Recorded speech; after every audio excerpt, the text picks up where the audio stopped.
மேகதாட்டுவில் கர்நாடக அரசு அணை கட்ட முனைவதை தடுக்கவும், தமிழகத்தை வஞ்சிக்கும் அந்த திட்டத்துக்கு மோடி அரசு அனுமதி கொடுக்க கூடாது என்று வலியுறுத்தியும் இங்கே பல்வேறு விவசாய அமைப்புகள் கட்சிகள் துணையுடன் மறுமலர்ச்சி திராவிட முன்னேற்ற கழகத்தின் அறப்போர் ஆர்ப்பாட்டம் தகிக்கும் வெயிலிலும் வெற்றிகரமாக நடைபெற்றிருக்கிறது. வருகிற 7ஆம் தேதி ஆளுநர் அர்லேக்கருடைய நடவடிக்கையை கண்டித்து திருவள்ளுவர் சிலைக்கு அவர் காவி துணியை போர்த்தியதை கண்டித்து வந்தே மாதரத்தை திணிக்க முற்படுகிற ஆளுநர் அர்லேக்கரை போக்கை கண்டித்து ஆளுநர் மாளிகைக்கு எதிரே என்னுடைய தலைமையில் கருப்பு கொடி அறப்போர் ஆர்ப்பாட்டம் நடைபெறும். பனகல் மாளிகையின் எதிரே நாங்கள் திரள்வோம். அங்கிருந்து அணிவகுத்து ஆளுநர் மாளிகையை நோக்கி செல்ல வேண்டும் என்று நாங்கள் திட்டமிட்டிருக்கிறோம். நாங்கள் கலவரத்தில் ஈடுபட மாட்டோம், கல்வீச்சில் ஈடுபட மாட்டோம். அறவழியில் கருப்பு கொடி அறப்போர் ஆர்ப்பாட்டத்தை நாங்கள் நடத்துவோம்.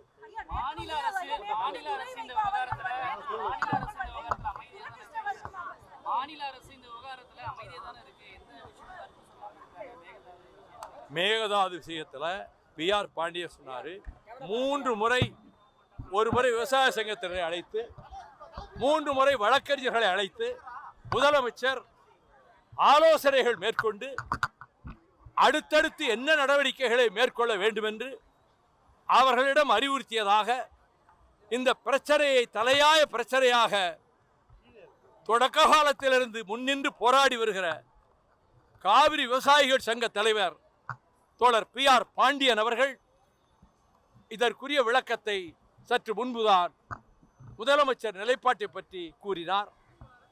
அதற்குரிய கவலையோடு அவர் நடவடிக்கை மேற்கொண்டிருப்பதாகவும் சொன்னார்.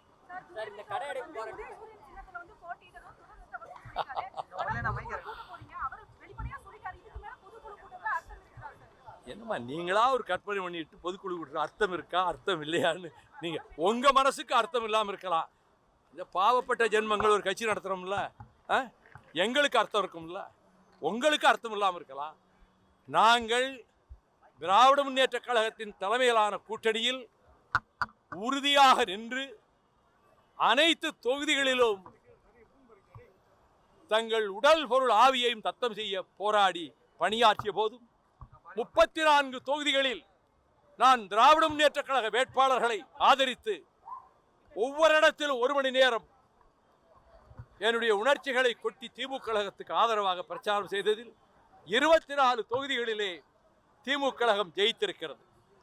திமுக கழகத்தின் ஆதரவால் தான், அவர்களின் வாக்குகளால் தான் எங்களின் 2 சட்டமன்ற உறுப்பினர்கள் வெற்றி பெற்றார்கள்.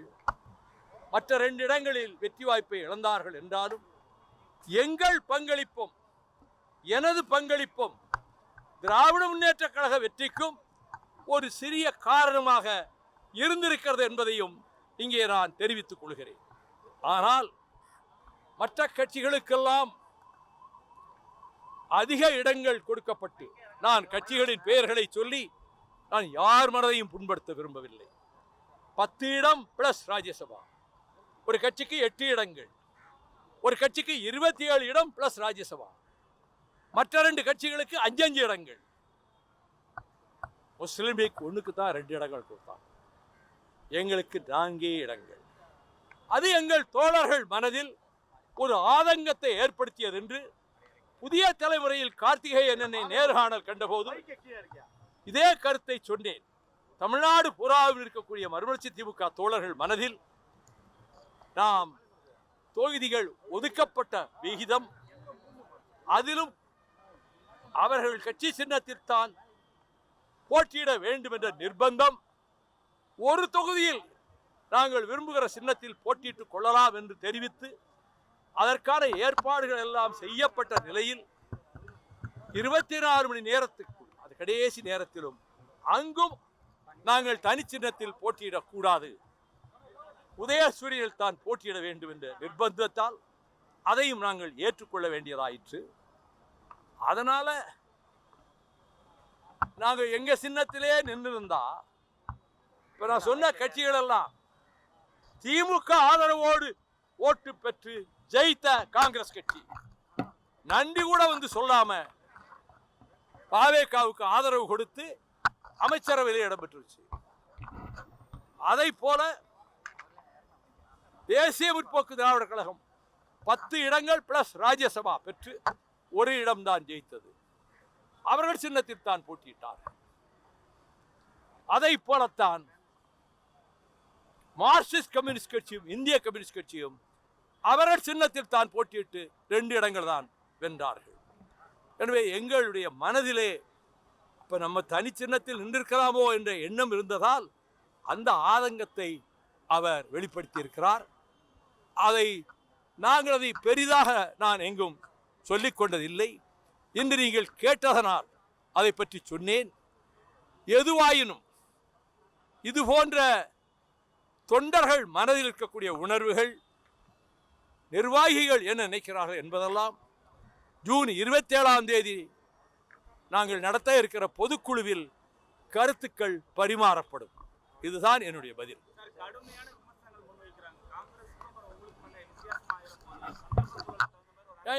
காங்கிரஸ் ராஜ்யசபாவும் 27 சீட்டு வாங்கிட்டு மந்திரி சபையிலே சேர்ந்துட்டாங்களே, எப்படி எங்களை அவங்களே கம்பேர் பண்றீங்க? எங்க மேல உள்ள ஒரு நல்லெண்ணம் இல்லை, அதனால கம்பேர் பண்றாங்க. அவங்களை எங்களை எப்படி கம்பேர் பண்ண முடியும்? எங்களையும் சிறுத்தைகளை எப்படி கம்பேர் பண்ண முடியும்? அவங்க இங்க தான் இருந்தாங்க, ஆட்சியை ஆதரிச்சு மந்திரி சபையிலே சேர்ந்துட்டாங்கல்ல. அப்படிப்பட்ட நிலைக்கு நாங்க ஆளாகலையே. அதனால எங்களுக்கு குறைச்ச சீட்டுகள் கொடுத்து எங்க சின்னத்திலே நிற்க வச்சதுங்க ஆதங்கம் தொண்டர்கள் மனசுல இருக்கு. அதை அவர் வெளிப்படுத்திக்காரு, அவ்வளவுதான். மற்றபடி வேறு எந்த முடிவும் நாங்கள் எடுக்கவில்லை. அவசரப்பட்டு எந்த முடிவும் எடுக்கவும் மாட்டோம்.